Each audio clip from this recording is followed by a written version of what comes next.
Hello students, कैसे हो आप लोग। उम्मीद करता हूँ कि आप लोग अच्छे होंगे और आपकी जो पढ़ाई है वो भी अच्छी चल रही होगी। आपके आगामी बोर्ड एग्ज़ाम चल रहे हैं, आपके 2 पेपर भी कंप्लीट हो चुके हैं। अगला पेपर आपका साइंस है, आप लोग साइंस की तैयारी कर रहे होंगे, लेकिन आपका जो पेपर लास्ट में है वो मैथ का है। तब तक मैं आपके जितने भी कोर्स है मैथ्स का वो कंप्लीट करा दूँगा और आप लोगों को मैं पर डे एक वीडियो देता हूँ जिस पे मैं वही कंटेंट पढ़ाता हूँ जो आपकी बोर्ड एग्ज़ाम में आता है और यह जो बोर्ड एग्ज़ाम में क्वेश्चन पूछे जाते हैं।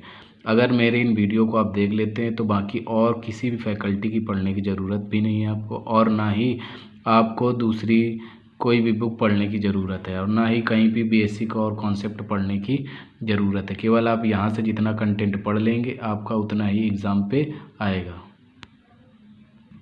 सो स्टूडेंट्स, आपको बस यहाँ पे मैं जितना आपका कंप्लीट करा रहा हूँ उतना ही आप लोग कंप्लीट कर लीजिए। आपके 70 में से 50 या 60 मार्क्स की मैं गारंटी लेता हूँ। केवल आप लोगों को जो भी मैं वीडियो देता हूँ आप उसको लास्ट तक ज़रूर देखें और ज़्यादा से ज़्यादा शेयर करें, ताकि आपके जैसे कोई फ्रेंड्स भी हों तो वो भी उसको देखकर अच्छे अंक प्राप्त कर सकें। ठीक है, तो जैसे ही वीडियो पे आप आते हैं तो तुरंत बेल आइकन को दबा लीजिए, चैनल को सब्सक्राइब कर लीजिए, क्योंकि पर डे मैं आपका इस वीडियो यहाँ से ये जो आपकी फैकल्टी है उसके द्वारा एक वीडियो देता हूँ, आप उसे देख सकें तुरंत जैसे ही मेरा वीडियो अपलोड हो। तो चलिए आज हम लोग पढ़ेंगे रियल नंबर। वैसे मैंने आपके 3 वीडियो अपलोड कर दिए हैं। पहले में मैंने सारे फार्मूले बताए जो भी आपके बुक में फार्मूले हैं। दूसरे में मैंने स्टैटिस्टिक्स के आपका जो मीन था वो किस तरीके से फाइंड करते वो बताया है। और थर्ड वीडियो में मैंने आपको मूड और जो मीडियन था वो निकालना मैंने सिखाया है कि किस तरीके से आप मूड और मीडियन को फाइंड करेंगे। आज हम लोग पढ़ेंगे रियल नंबर में। रियल नंबर से एक सवाल आपका ज़रूर आता है, एक या दो सवाल ज़रूर आते हैं। एक तो एचसीएफ से ही आता है और दूसरा आता है कि प्रूव दैट जो भी आपका स्क्वायर रूट होगा, square root 2 is a irrational number, या इस तरीके के जो भी आपके क्वेश्चन होते हैं वो पूछे जाते हैं। तो वीडियो को लास्ट तक ज़रूर देखिएगा। जितना भी आपका डाउट होगा रियल नंबर्स का वो यहाँ पे क्लियर हो जाएगा आपका, और आप रियल नंबर में अच्छे अंक लाएंगे। अगर कोई भी क्वेश्चन आपका आएगा रियल नंबर से तो आप उसको आसानी से कर पाएंगे बिना किसी चीटिंग के, बिना किसी को देखे। ठीक है, तो चलिए हम लोग पहले सीखेंगे आज एचसीएफ।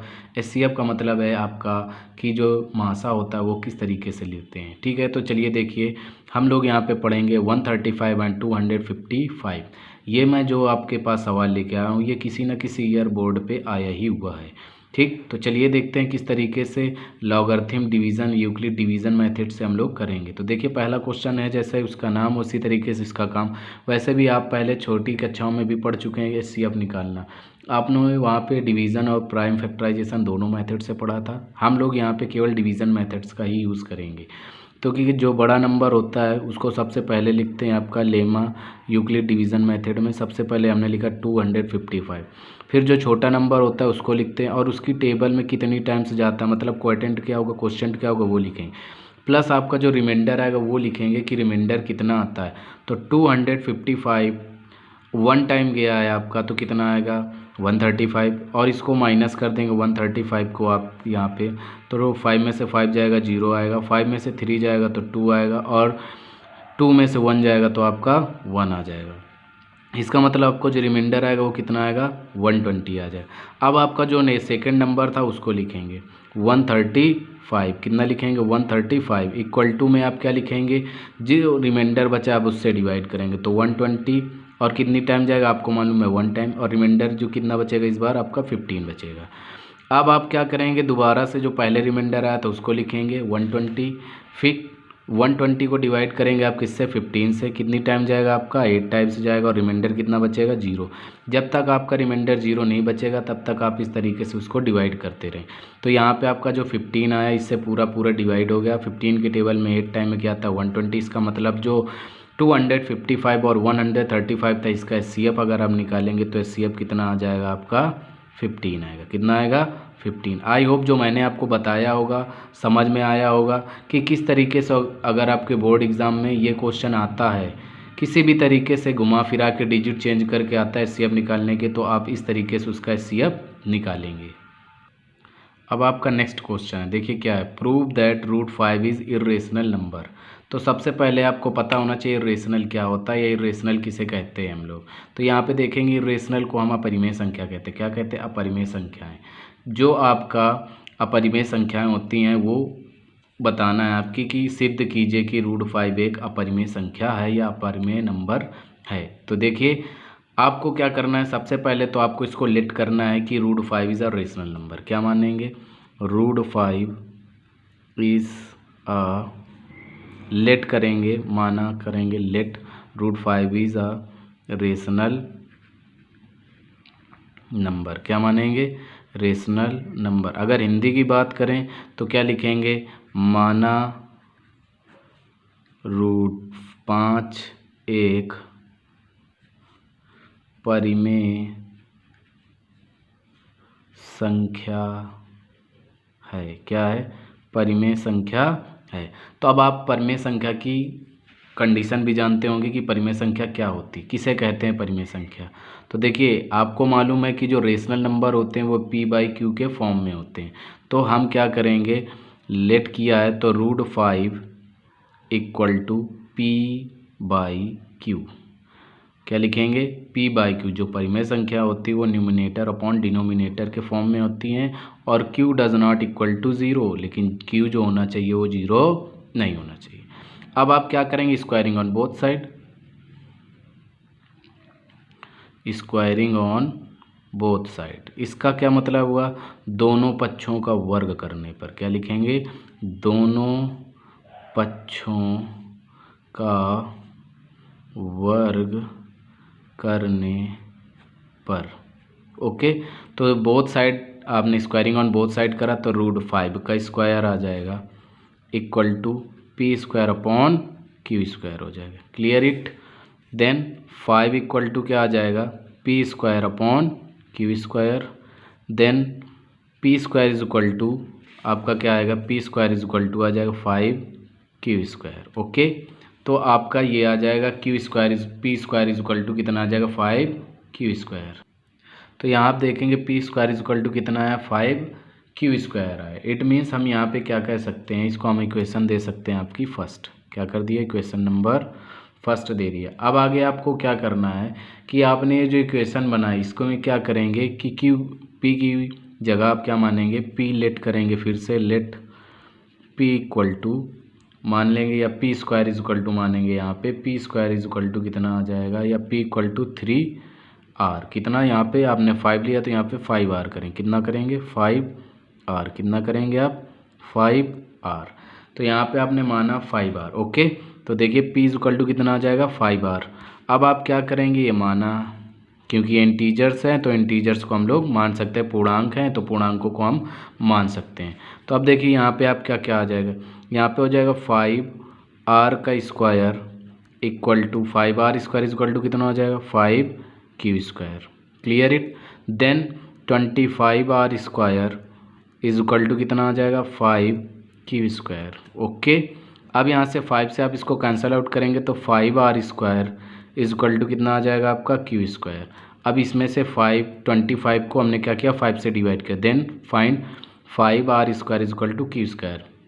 अगर 5 से इसको आप भाग देंगे 25 को तो 5r² कितना बचेगा, q²। अब यहाँ से आप फिर देख सकते हैं, क्या देखेंगे, इसको मान लीजिए कि आप क्या करेंगे यहाँ पे कि q देखेंगे यहाँ पे q। अब यहाँ पे q और r में कुछ कॉमन है नहीं, आपका है कुछ कॉमन, कुछ कॉमन नहीं है। अगर आप इक्वेशन देखेंगे, पहले वाली इक्वेशन देखें और यहाँ वाली इक्वेशन देखें तो देखिए दोनों में कॉमन क्या है, कुछ कॉमन मिल रहा है आपको। इसको आप सेकंड इक्वेशन भी दे सकते, क्या कर सकते, इसको सेकंड इक्वेशन दे दीजिए। अब आप पहली इक्वेशन जो बनी थी उससे और जो दूसरी इक्वेशन थी उससे, दोनों से आप क्या करेंगे, कॉमन निकालने की कोशिश करेंगे। क्या करेंगे आप, कॉमन निकालने की कोशिश करेंगे। तो जो पहली इक्वेशन थी और जो दूसरी इक्वेशन थी, तो देखिए यहाँ पे केवल क्या कॉमन है, कुछ नहीं।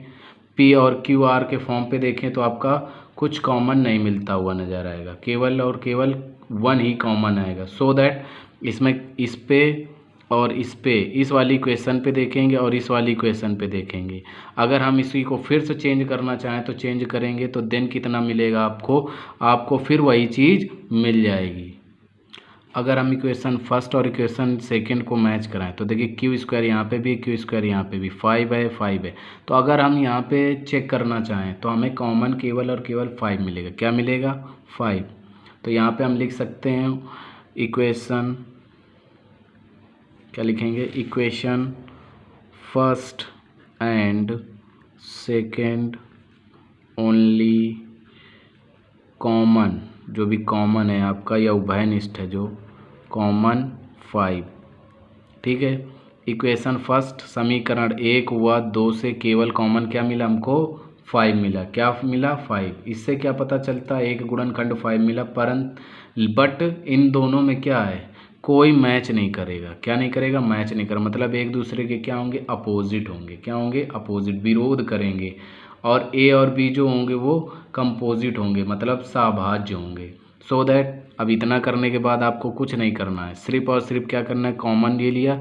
सो दैट देखेंगे, लिखेंगे यहाँ पे, so that P and Q has या हैव नो कॉमन फैक्टर, कोई कॉमन फैक्टर नहीं है। So that it is irrational number. क्या लिख सकते हैं, इर्रेशनल नंबर। तो ये इसलिए क्या है, इर्रेशनल नंबर। या आप इसी को ले सकते हैं, क्या लिखेंगे, परंतु, क्या लिखेंगे, परंतु आपका जो है, परंतु पी और क्यू में कोई भी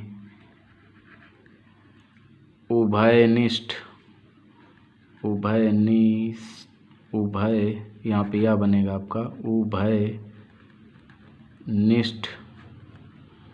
गुणनखंड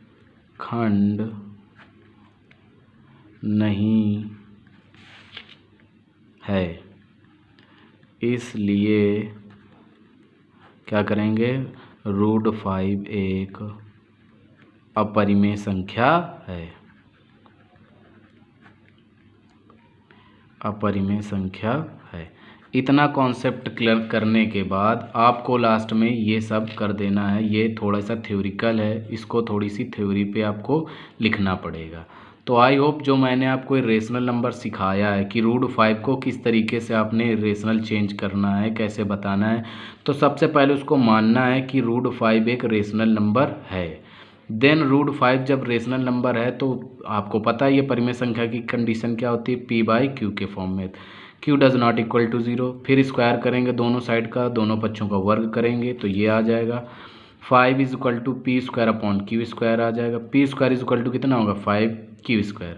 अब यहाँ पे जो आप p, क्योंकि p और q दोनों क्या इंटीजर्स हैं तो p = लिख सकते हैं 5r। देन 5r² = 5q², तो यहाँ पे स्क्वायर करेंगे तो 25r² = 5q², 5r² = q² आ जाए। अब यहाँ से आप 5 को कैंसल आउट किया ना, 5 से 25 को, तो 5 बचा। अब आपकी फर्स्ट इक्वेशन ये थी, सेकंड इक्वेशन ये थी, दोनों में आपको ने कॉमन देखा तो क्या मिला, 5। लेकिन p और q में कोई कॉमन फैक्टर नहीं है, इसलिए ये आपका इर्रेशनल नंबर हो गया। और हिंदी में लिखेंगे तो परंतु p और q में कोई भी उभयनिष्ठ गुणनखंड नहीं है, इसलिए √5 एक परिमेय संख्या है। इस तरीके से आप हिंदी में भी लिख सकते हैं। अब अगला क्वेश्चन देखेंगे, क्या है, 441/4000 = 441/2m × 5m। Then the find the value of m and n, where m and n are non-negative integers. Write the decimal expression without division produce। तो देखिए क्या करना है आपको, यहाँ पे m और n की वैल्यू फाइंड करना है। तो बहुत ही ईजी है, इसमें कुछ भी करने की ज़रूरत नहीं है। आपको इसको क्या करना है, पावर्स पे चेंज कर लेना। जो 4000 दिया है आपको सबसे पहले उसको पावर्स के रूप में चेंज करना है, और फिर इसके बाद आपको m और n फाइंड करनी है। तो यहाँ आपको m और n की वैल्यू फाइंड करनी, क्या करनी है, m और n की वैल्यू फाइंड कर। तो सबसे पहले आपको 4000 को चेंज करना है 2 और 5 के बेस में, ठीक है। तो चलिए हम लोग यहाँ पे चेंज करेंगे, फैक्टर कर लेते हैं 4000 के आपके, या फिर 4000 को आप क्या लिख सकते हो, 4 × यहाँ पे आप लिख सकते हैं 1000, ओके। तो 4 को लिख सकते हैं 4 की पावर 2 × 1000 की क्या लिख सकते हैं 10 की पावर 3, 2 × यहाँ पे 10 को हम लिखेंगे 2 × 5 की होल पावर 3, क्लियर इट। 2 की पावर 2 × यहाँ पे कितना आ जाएगा, आप इसको अलग अलग लिखेंगे, 2 की पावर 3 × 5 की पावर 3, क्योंकि यहाँ पे होल पावर 3 थी, इसका मतलब 2 की पावर 3 और 5 की पावर। आपने पढ़ा है कि इनटू में पावर क्या होती है, ऐड हो जाती हैं। तो 2 की पावर यहाँ पे 2 और यहाँ पे 3, तो दोनों का कितना हो जाएगा आपका, दोनों आप यहाँ पे देखेंगे तो दोनों का कितना हो जाएगा, 2 की पावर 3 यहाँ भी है और 2 की पावर 3 यहाँ पे भी है। 2 की पावर 2 और 2 की पावर 3 दोनों दिया गया है। Clear it. तो देन आप इसको ऐड करेंगे, क्या करेंगे, ऐड करेंगे। तो जब ऐड करेंगे तो कितना आएगा, 2 की पावर 5 इंटू 5 की पावर 3। Clear it. तो 4000 को हम लोग इसमें भी लिख सकते हैं। तो यहाँ पे आप क्या लिखेंगे, जहाँ पे आपका 4000 दिया हुआ था वहाँ पे आप इसको इसी तरीके से लिख लेंगे। कितना आया है, 2 की पावर 5 और 5 की पावर 3 आया है ना आपका। तो यहाँ पे जो आपका लिखा है उसको इसी तरीके से लिखें, 441 अपॉन 2 की पावर 5 इंटू 5 की पावर 3 इक्वल टू 241 अपॉन 2 की पावर m इंटू 5 की पावर n। अब आप यहाँ से क्या करेंगे, पावर्स की कंपेयरिंग। यहाँ पे 2 की पावर m है और यहाँ पे 2 की पावर 5 है, या आप ऐसे लिख सकते हैं 2 की पावर 5 इक्वल टू 2 की power m, then m equal to कितना आएगा, पावर्स की कंपेयरिंग करने पे 5, घातों की आपने तुलना कर दी। इसी तरीके से दूसरा देखेंगे, 5 की पावर 3 इंटू 5 की पावर इक्वल टू लिखेंगे यहाँ पे n। तो यहाँ पे पावर्स की जब कंपेयरिंग कराई आपने तो कितना आएगा, n और 3, तो n इक्वल टू कितना आ जाएगा, 3। ठीक है। तो आपको m और n की जो वैल्यू फाइंड करनी थी, इस तरीके से आप इसको निकाल सकते हैं। और आगे पूछा था, कह रहा था विदाउट डिवीज़न, बिना डिवाइड करे आपको इसको में को चेंज करना है डेसिमल में। किस में चेंज करना है, डेसिमल में। तो आप बिना डिवाइड करे भी इसको डेसिमल में कैसे चेंज करेंगे वो देखिए आप। अब यहाँ पे देखिए क्या लिखा था, 441 अपॉन यहाँ पे कितना आया था, 2 की पावर 5 इंटू 5 की पावर 3। ओके, आप देख रहे होंगे कि 2 की पावर 5 और 5 की पावर 3। तो सबसे पहले आप 2 की पावर 5 और 5 की पावर 3 दोनों को बराबर करेंगे।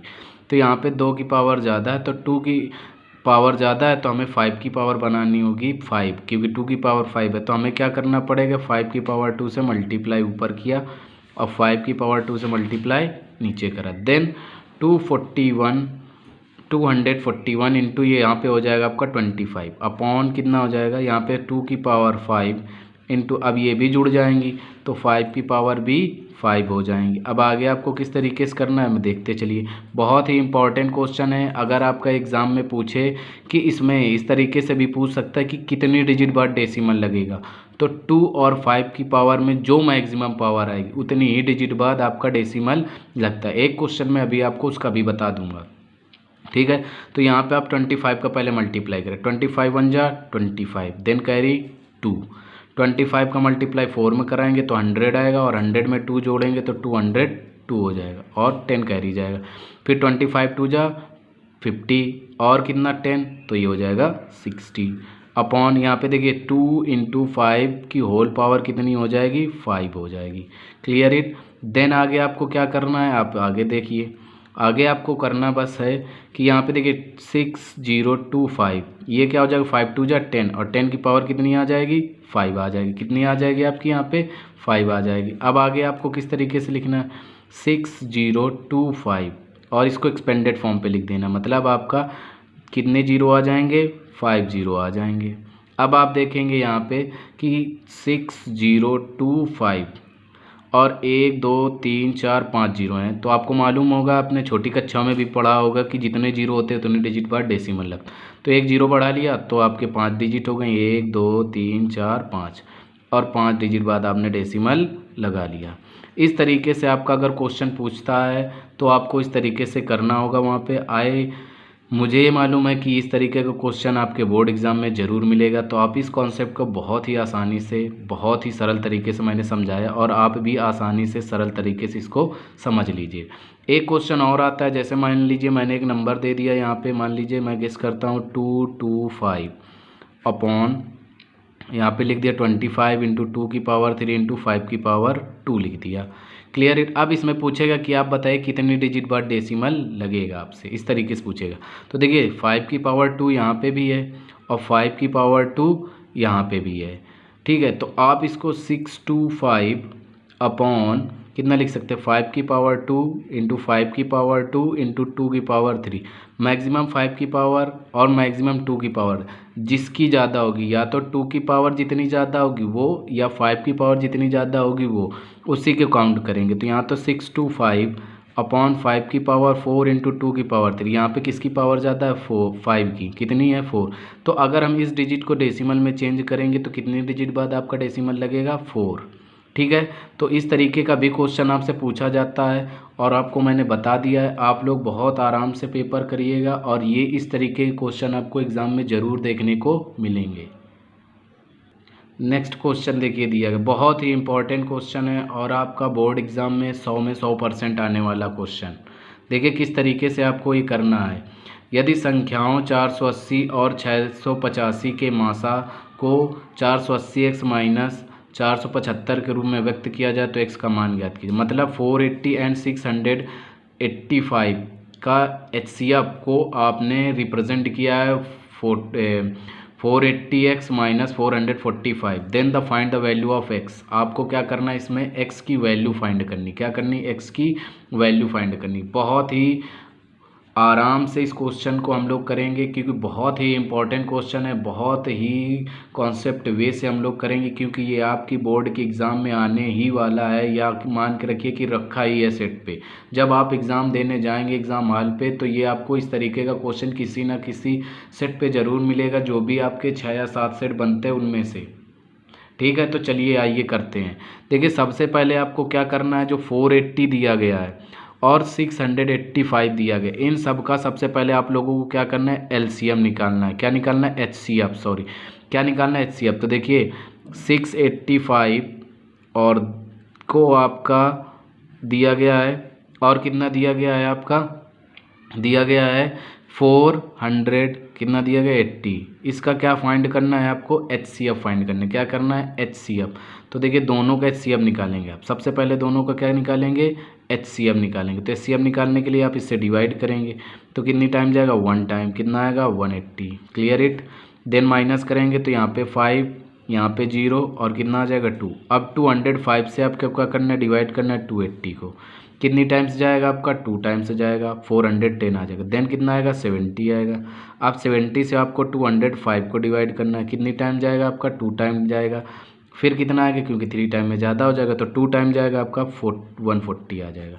यहाँ पे 5 आ जाएगा और यहाँ पे 6 और यहाँ पे आ जाएगा 65। देन 65 से आपको किसको डिवाइड करना है, 70 को। 1 टाइम जाएगा आपका, कितना आ जाएगा 65। अब 5 से आपको डिवाइड करना है किसको, 65 को। आपको मालूम है 13 टाइम में 65 आता है। Then it's find.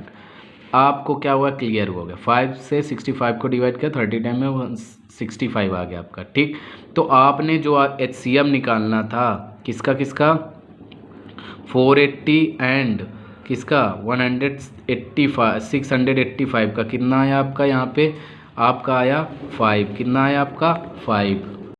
आपका ये HCF आया किसका, 480 एंड 685 का कितना आया 5। अब आपका फॉर्म क्या दिया था, 480x माइनस 475 का। अब इन दोनों का आपको क्या निकालना है, HCF जो आएगा वो इन दोनों को बराबर करे। 400 कितना दिया गया, 480x माइनस 475, इन दोनों का जो HCF आएगा वो इसके बराबर रख देना। कितना है आपका 5 आया। Clear it.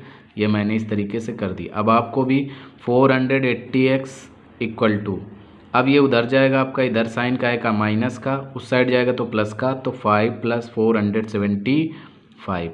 तो 480x इक्वल टू कितना आ जाएगा आपका 480। आपको क्या करना है, x की वैल्यू फाइंड करनी। तो 480 डिवाइडेड, यहाँ पे ये इंटू में है, इधर जाएगा तो डिवाइड में। 480 से 480 कैंसल आउट हो गया तो x इक्वल टू कितना आ गया आपका, यहाँ पे देखेंगे 1। तो इस तरीके का क्वेश्चन अगर एग्ज़ाम में आपके आता है तो इस तरीके से आपको करना होगा और बहुत ही इम्पॉर्टेंट क्वेश्चन है। वेरी वेरी इंपॉर्टेंट क्वेश्चन डाल लीजिए आप इसको, क्योंकि ये आपके बोर्ड एग्ज़ाम में 100 पे 100% आने वाला क्वेश्चन है और हर सेट में पूछे जाने वाला क्वेश्चन है। ये रियल नंबर का मेरा फर्स्ट वीडियो था। इसके बाद मैं सेकंड वीडियो और अपलोड करूंगा जिसमें थोड़े से और डिफरेंट टाइप के किस तरीके से क्वेश्चन पूछे जाते हैं वो मैं बताऊंगा। मिलूंगा नेक्स्ट क्लास में। तब तक के लिए जय हिंद, जय भारत।